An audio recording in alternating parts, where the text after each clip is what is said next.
There were a lot of obstacles that the 2004 Boston Red Sox faced en route to their victory in the 2004 dramatic ALCS. But what exactly were some of those challenges they faced and how did they overcome them?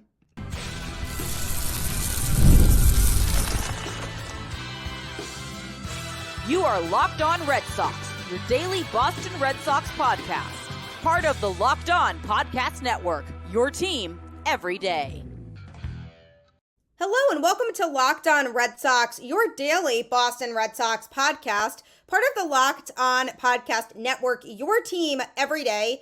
I'm your host, Gabby, former ESPN social media associate and current host of the Boston Balling podcast as well. And I am here to bring you the latest in all things Boston Red Sox, Monday through Friday, straight to your favorite podcast feed. And the best part is it's all free, so you might as well check it out. I am here every day with the latest analysis and breakdown of all things going on with the Red Sox. Today's episode of Locked On Red Sox is brought to you by Tax Network USA. Did you know that it's never too late to resolve your tax issues with the IRS? Don't wait. Reduce your tax debt and get help from a team of licensed tax professionals. Call 1-800-549-1000 or visit tnusa.com/lockedon.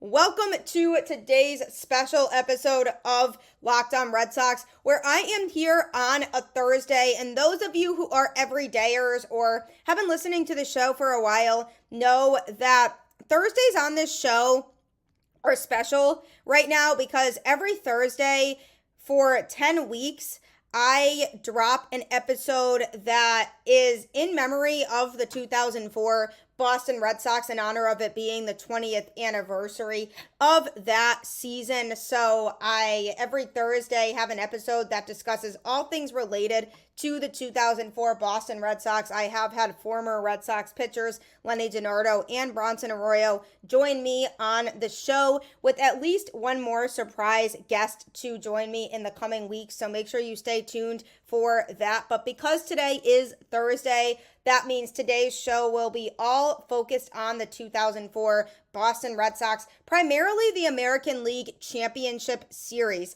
the famous unforgettable series where the Red Sox dug themselves out of a 3-0 deficit to the New York Yankees and came back to win 4 straight games leading into the World Series that they then went and completely took care of business in as well. So on today's show, I'll be diving deeper into each game of the 2004 ALCS and a breakdown of what exactly happened in those games. But first, you may have been noticing over the last few days that there is something else on the Locked On Red Sox feed, a Red Sox postcast. That is a subset of my show where a man named Steve Lennox is here to do strict breakdowns of games right after the game. You could expect it on your feed late night, every night, just breaking down what happened in the game that happened that night. So it's just strictly game breakdowns, not really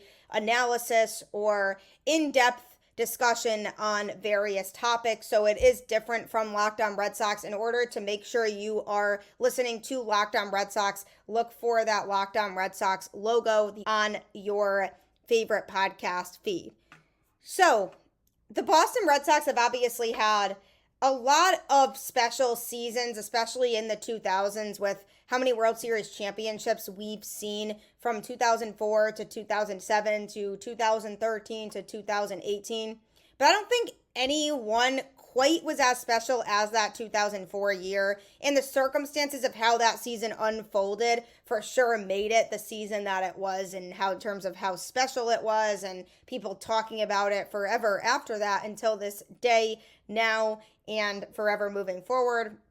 Just a lot of special talent on that team and lots of guys who just really wanted to win. And the Red Sox, after winning the division series, went into the ALCS against the Yankees with a sense of wanting revenge. They had gotten eliminated in the 2003 ALCS when Pedro threw Don Zimmer to the ground, and then Red Sox manager Grady Little stayed with him too long, and then Aaron Boone hit a walk-off homer to clinch it for the Yankees in Game 7. We all know how that all went down, and it was an absolutely painful experience for us as Red Sox fans. So then they go into the 2004 ALCS. It's like deja vu. Rivalry is still very much strong, and the Red Sox want to win. They want to flip the script on the Yankees, and breaking their hearts is certainly what they did. So the Red Sox went into Game 1 ready to go. Unfortunately, they did have a late rally in that game, but fell short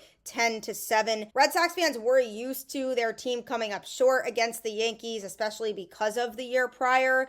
So this fan base understood what it meant to fail, and they were so determined to not fail again this year. Curt Schilling has one of baseball's best postseason records, but this game happened to be the worst of the 19 playoff games he pitched in his career. Terry Francona, who was new as the Red Sox manager that year, had good reason to name him the starting pitcher for that game.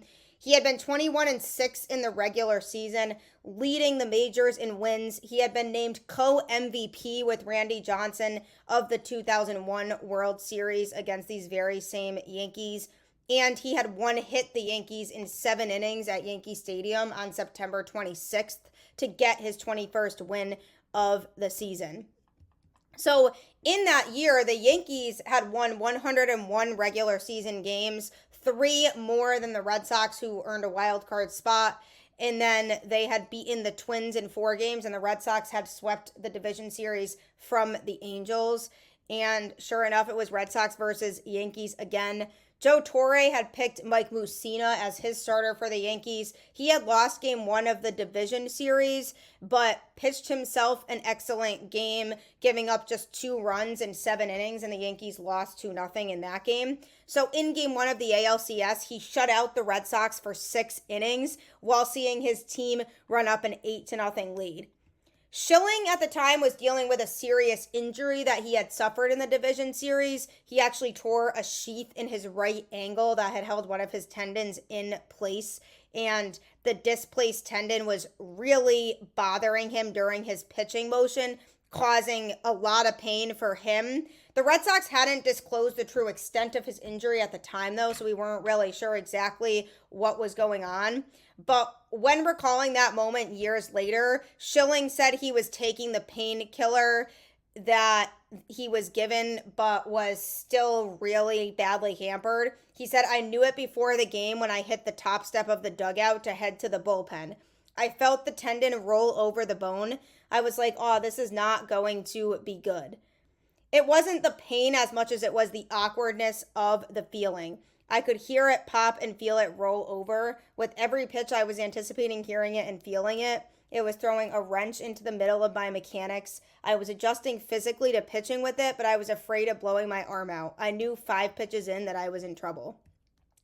Schilling, for sure, fought through for as much as he could. He got Derek Jeter and Alex Rodriguez to fly out to right field, both of them hitting the ball fairly deep, but then Gary Sheffield doubled into the left field corner. Hideki Matsui drove in Sheffield with a 2-base hit that fell in front of Manny Ramirez in left center, and then Bernie Williams grounded past second base and through to right center field, scoring Matsui. Jorge Posada then grounded out to end the inning, but the Yankees held a 2-0 lead at the time. So things were not looking great for the Red Sox. That was a lead they built on in the bottom of the 3rd when Jeter singled, A-Rod singled, and Sheffield walked. And then Matsui lined a double off the wall in the right field corner, clearing the bases. He then moved up to 3rd on a ground out and scored to make it 6-0 when Posada hit a sac fly to center. So all of a sudden, things were looking bleak for the Red Sox because it was 6-0 Yankees. And then Schilling didn't come out in the 4th, which was his shortest stint in all of the 2004 season. Meanwhile, Mussina struck out the side in the 4th inning and had struck out 6 of 7 batters at one point. He did set down every one of the first 18 batters he faced and was literally throwing a perfect game through the first 6 innings. The Red Sox had hit only 2 balls out of the infield through the first 5 innings. The Yankees added 2 more runs in the bottom of the 6th when Kenny Lofton led off with a homer off Tim Wakefield inside the right foul pole. And then Sheffield double with 2 outs and Matsui driving him in caused an 8-0 lead for the Yankees. So then the Red Sox were significantly struggling. Johnny Damon struck out against Messina. And then after that, the Red Sox seemed to finally figure him out. Mark Bellhorn doubled to the base of the wall and left. And then David Ortiz dropped a single into right field. With 2 outs, Kevin Millar doubled to left. The ball sailed over Matsui's head and then scored both runners. Trot Nixon also singled to center to score Kevin Millar. And then Joe Torre brought in a reliever. And then Jason Varitek hit a home run. And suddenly New York's lead was cut to 8-5 at that point. So the Red Sox were looking like they could come back in that game. But then the Yankees went scoreless against Boston's 5th reliever, Alan Embry. And then Tom Gordon took over relief duties for the Yankees in the 8th inning when Bill Miller singled. Gordon got 2 outs, but then Manny Ramirez singled and David Ortiz tripled, driving both teammates in. He did hit it very deep, but Matsui overran the ball, twisting in midair to get a glove on it at the warning track, but the ball popped loose, putting the Red Sox within 1 run at 8-7. But they could come no closer as the Hall of Fame closer Mariano Rivera came into the game, and with the potential tying run at third base, he got the final out in the 8th, and then Bernie Williams knocked in 2 insurance runs in the bottom of the inning with a double off Mike Timlin. And then Rivera did give up a pair of singles in the 9th, but the Red Sox were not able to score, so they fell 10-7 in that game. And that was how game 1 went. Lots of action, but the Red Sox just did not bring their offense in game 1. So it was a really tough game for the Red Sox to lose. Manny Ramirez did say that to a T. It was a tough game to lose, but at least we let them know that we can come back at any time. And then Bernie Williams said of the Red Sox, they might be joking around all the time, but that team is no joke. They can come back with the rest of them. So the Red Sox were in a tough place because they had lost their ace at the time. But heading into game 2, they stayed positive and they were determined to win. So coming up, I'm going to be breaking down game 2. Here on Locked On Red Sox, we pride ourselves on getting you the latest news for your team. Whether it's the offseason, the draft, spring training, or the playoffs, it's year-round. You know what else is year-round? Collections season.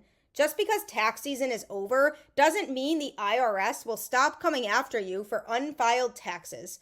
The IRS can garnish your wages, levy your bank accounts, and even seize your property. Don't let the IRS target you. Let the licensed professionals and tax experts at Tax Network USA go to bat for you. With over 14 years of experience and an A+ rating by the Better Business Bureau, Tax Network USA has saved their clients over $1 billion in tax debt. Whether you owe taxes, have complicated matters that require tax planning, or finally hit that parlay this season and need help correctly filing, call 1-800-549-1000 or visit tnusa.com/lockedon. See the link in this episode description below. Tax season is no joke, so I highly recommend you get on it by contacting Tax Network. Also, I do understand that finding the right health insurance and life insurance policies can both be super stressful, but they are both very important. So Policy Genius can help make that life insurance process a little bit less stressful for you.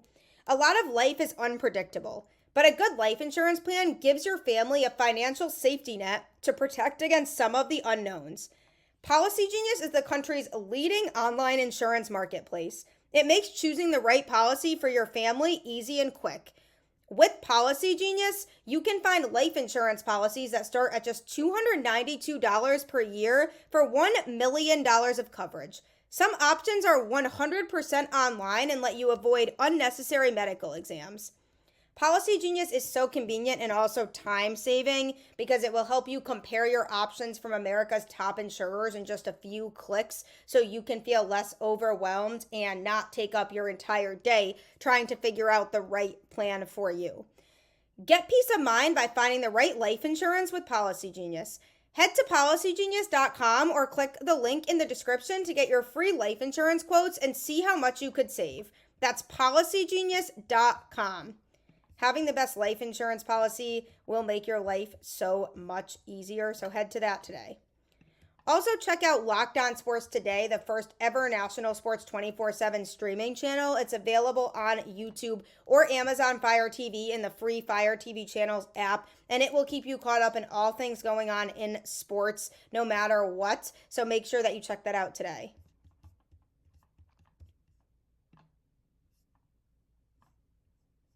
The 2004 Boston Red Sox were special, and there were a lot of things that made it special, but Game 2 of the ALCS was a struggle for the Red Sox again as they fell 3-1 right after they had just taken a tough loss in Game 1 of the series. So they had to try to bounce back and stay focused, but they struggled offensively. The Yankees started John Lieber. He'd been 14-8 with a 4.33 ERA in the regular season. He had worked 6 2/3 innings in Game 2 of the division series, allowing 3 runs.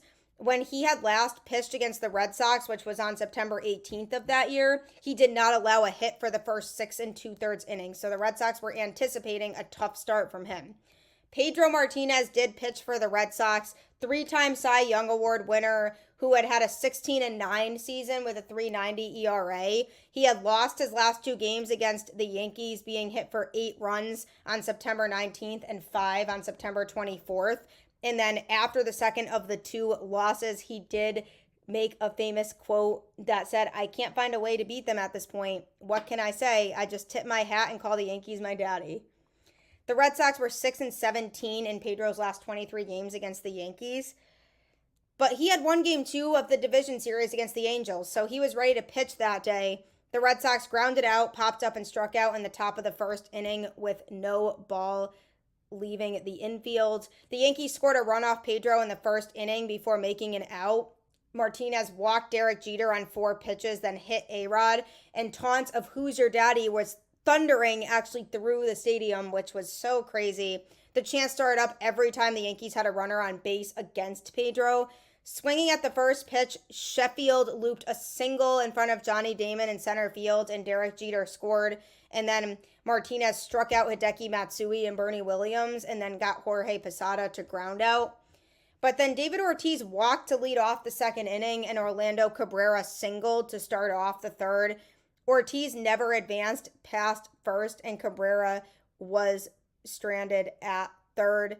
Lieber retired the side in order in the 4th, 5th, and 6th innings. So the Red Sox just could not get anything going. And then in the bottom of the 6th, the Yankees scored again when Pedro walked Jorge Posada with 1 out. And then first baseman John Olerud homered several rows deep into the right field seats to make it 3-0 Yankees. Pedro had given up 4 hits, but he'd walked 4 and hit a batter and gave up 3 runs. So it seemed more detrimental than what the reality of it actually was. And then Lieber still shut down the Red Sox in the 7th with a ground out single and double play. And then Mike Timlin and Alan Embry held the Yankees in the bottom of the 7th. Each of them gave up a single, but nobody scored. And then in the top of the 8th, Lieber allowed only his 3rd hit of the game, which was a single by Trot Nixon to the right of second baseman Miguel Cairo. And then Lieber came out of the game. And then on his 7th pitch, Jason Varitek doubled to the wall in right field. Nixon stopped at third base, and then Orlando Cabrera bounced the ball to Jeter at short. Varitek had to hold, but Nixon scored easily as Jeter threw out Cabrera for the first out of the inning, and then Bill Miller grounded out to second, and then Joe Torre summoned Mariano Rivera, who struck out Johnny Damon. So lots of commotion in the inning, but the Red Sox were able to scratch across a run, but still not enough for the Red Sox to prevail in the game. Jorge Posada singled off Embry to lead off the bottom of the 8th, and then there was a fly out to center, and then Terry Francona brought out Keith Foulke, who hit a batter and then struck somebody out and then walked Derek Jeter to load the bases, but A-Rod essentially flied out to right field after that. And then Rivera just mowed over the Red Sox in the 9th inning. Manny Ramirez hit a 1-out double, but then David Ortiz struck out, and so did Kevin Millar, and then that ended the game with a 3-1 Yankees win. Joe Torre did quote after that these two games were huge, especially tonight for the Yankees. Curt didn't have his best stuff yesterday, but Pedro was Pedro. To beat him when he had stuff like this, it really gives us a lot of confidence. Jason Varitek had said that Pedro pitched well enough to win. We didn't do the job on the other side, and also added, we were getting ourselves out. We're all trying to do too much. So people were frustrated. Johnny Damon was frustrated. He said, it's very frustrating. That's why I can say I'm not going to be a Yankee ever. Ironic. I've been on so many teams that I have looked at them as our rivals. That's my goal in life, to knock them off. We still have a chance. So they were fired up going into game 3. And fans were sitting here saying, is this finally going to be the game for Boston? So then the Red Sox go into game 3. And it was a nightmare. The Red Sox got absolutely obliterated 19-8 in that game. And the Red Sox fans who had stayed to the end of the game just could hardly have been more despondent than they were. A season of great promise just suddenly looked like it was impossible for them to bounce back. After losing the first 2 games and then coming into the 3rd game expecting a better performance and getting absolutely demolished has to just be demoralizing for anybody. It was a seesaw in the early innings in the game, because the Yankees took a 3-0 lead in the 1st inning against Bronson Arroyo. They had scored first in all 3 of the games so far, and then a double play limited the damage. But the Red Sox did score 4 times in the bottom of the 2nd off starter Kevin Brown, getting the first 2 runs on a Trot Nixon homer that just barely made it into the right field seats. Arroyo made it through only 3 batters in the 3rd inning, and then he was replaced by Ramiro Mendoza. Hideki Matsui and A-Rod each had a homer and a double by this point, and then Mendoza let 2 inherited runners score, the second one on a balk, and the Yankees went up 6-4. Javier Vasquez took over for Kevin Brown as Boston batted in the bottom of the 3rd. After Jason Varitek singled and Kevin Millar doubled off the left field wall, Bill Miller walked, the bases were loaded, and Vasquez allowed 2 runs on Orlando Cabrera's double to center field. And then the game was tied at 6 after 3 innings. So things were looking nice for a while for Boston, but then the Yankees started to turn things on. They scored 5 runs in the 4th inning on Gary Sheffield's 3-run homer off reliever Curtis Laskanik, and a 2-run triple by Ruben Sierra off Laskanik's replacement, which was Tim Wakefield. They got 2 more runs in the 5th inning. Wakefield gave up back-to-back doubles to A-Rod and Sheffield in that inning. It was then 13-6. Author Stephen King, a diehard Red Sox fan, was actually asked during the bottom of the 6th inning how horrifying it was to a Red Sox fan, and he said that from a fan's perspective, it was just terrific to be in the playoffs. And when pitcher Curt Schilling had been hurt earlier on, it had upset the whole Red Sox rotation. King said the ending he'd write would include a 7-run rally in the bottom of the 9th, ending with a walk-off David Ortiz home run. I believe in suspense, but I also believe in happy endings. It ended up getting worse than that. That 7-run rally just wasn't enough. The Yankees made it 17-6 in the top of the 7th inning by adding 4 more runs to its total. Wakefield was charged with one of the runs in the 7th. He'd been touched for 5 runs in all, 1 less than Arroyo's 6. And Vasquez had settled down and worked a scoreless 4th, 5th, and 6th. After the Yankees had upped the score with their 4 runs in the 7th inning, a loud sarcastic cheer went up when the Red Sox recorded the final out of the inning, and quite a number of fans who stood for the 7th inning stretch simply chose not to sit back down again. Instead, they just left because it was pretty bad. Video showed about 25% of the park empty by that point in the game.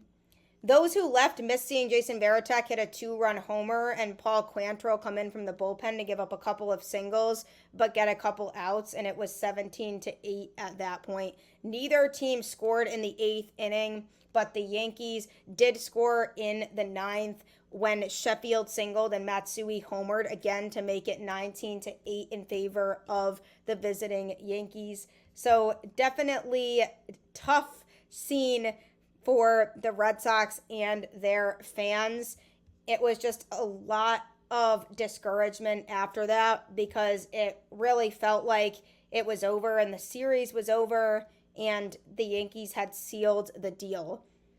So Vasquez, who gave up 4 runs, ended up getting the win, and then Mendoza, who had given up only one of the 19 runs, took the loss. Matsui drove in 5 runs for New York. Sheffield drove in 4, and both A-Rod and Bernie Williams had 3 RBIs. Nixon, Cabrera, and Varitek each had 2 for Boston, but Red Sox fans everywhere were just absolutely stunned. For the second year in a row, it seemed like the Red Sox were going to get knocked out by the Yankees in the ALCS.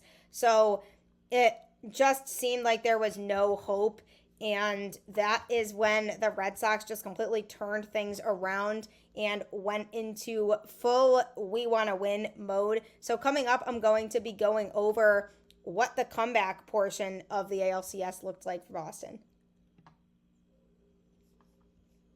You know that instant confidence boost you get from an outfit that makes you look really good? That's what I get with Stitch Fix. With Stitch Fix, you get a stylist who understands your style, size, and budget. They do all the shopping for you. It's the easiest way to update your wardrobe this season. I just give my stylist my size, style, and budget preferences. I order boxes when I want and how I want. No subscription required. And they send 5 just for me pieces, plus outfit recommendations and pro styling advice. I keep what works and send back the rest. Style that makes you feel as good as you look. Now's the best time to get started at stitchfix.com/MLB and get $100 off. That's $25 off your first 4 fixes for a limited time only. That's stitchfix.com/MLB for $100 off. stitchfix.com/MLB. Must redeem within 7 days of sign up. Offer does not include kids fixes. I love it. It really makes sure that you're riding in style, so check that out today. Also, this is your reminder to check out Locked On Sports Today, the first ever national sports 24/7 streaming channel. It's available on YouTube or Amazon Fire TV in the free Fire TV channel app, and it will give you everything you need to stay caught up in all things going on in sports from all of our experts here at Locked On, so make sure you check that out today. In 2004, the Boston Red Sox went down 3-0 in the ALCS to the Yankees, and things were looking very bleak for the Red Sox and their fans. Like they were going to get heartbroken against the Yankees once again in the ALCS. But the famous Don't Let Us Win Tonight game happened on October 17th, 2004, when the Red Sox came back and won 6-4 in 12 innings against the Yankees. None of the previous 25 Major League teams that had been down 0-3 had even forced a 7th game, much less won one. The Red Sox had just taken that 19-8 beatdown in Game 3. So some fans went as far as selling off their Game 4 tickets, not wanting to witness another heartbreaking defeat at the hands of the Yankees, who had won 6 postseason games in a row. But the Red Sox had also won 7 of their last 9 when facing elimination. Derek Lowe faced off against New York's Orlando Hernandez. Lowe said, "I told my wife this was going to be the hardest game I've ever pitched. We're down 0-3, and it could be my last game for the Red Sox, and I've pitched once in 16 days. That was when Kevin Millar was going around the clubhouse and the field saying, "Don't let us win tonight." Theo Epstein later recalled, "We had just been humiliated. There was a sense of how bad can this get. Once we got in the clubhouse, I was encouraged by how light the mood was with the players. Millar and a few others were optimistic and energetic and a little out of control. Their refrain was, 'Don't let us win tonight,' and Millar rattled through the whole pitching rotation. Win tonight, then we got Pedro, then we got Schilling, basically saying you never know what's going to happen. And certainly it is true. Got to believe in your team, and that's exactly what the Red Sox did. Jason Varitek knew his team had been playing subpar baseball. If they had been playing well for the first 3 games but still lost all 3, that would have been one thing. But their pitching hadn't been right, and he said that if the pitching could correct itself, they might have a chance. Both pitchers got through the first 2 innings without seeing a run scored, but A-Rod homered off low in the top of the 3rd over the Green Monster to give the Yankees a 2-0 lead.